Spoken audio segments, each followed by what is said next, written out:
नमस्कार. आपण पाहत आहात श्रीगोंदा ऑल महाराष्ट्र न्यूज. आजची बातमी. पत्रकार अनिल तुपे उमेदवारी दाखल करणार आहेत. त्यासाठी श्रीगोंदा नगर परिषदेच्या तसेच काही अपक्ष नगरसेवक यांच्या सूचक म्हणून सह्या घेणार आहेत. श्रीगोंद्यातील एक माजी नगरसेवक फॉर्म भरणार आहे असे समजते. 2 दिवसात कोण फॉर्म भरणार हे समजेल.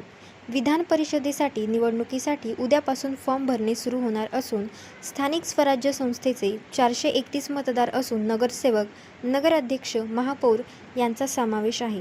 जर सर्व नगरसेवक यांनी ठरवले तर एक नगरसेवक आमदार म्हणून जाऊ शकतो, परंतु यासाठी जिल्ह्यातील नगरसेवक यांची एकजूट होणे गरजेचे आहे.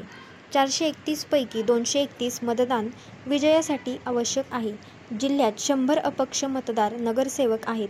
त्यामुळे एखाद्या व्यक्तीला निवडून आणण्यासाठी आवश्यक तो जादुई आकडा मिळू शकतो. अनेक ठिकाणी गट नेते व पार्टीचे आमदार असे होऊ देत नाहीत. त्यामुळे नगरसेवक आमदार होत नाही. जर नगरसेवक आमदार झाला तर सर्व गणिते बिघडतील. त्यामुळे नगरसेवक यांची एकजूट होऊ दिली जात नाही.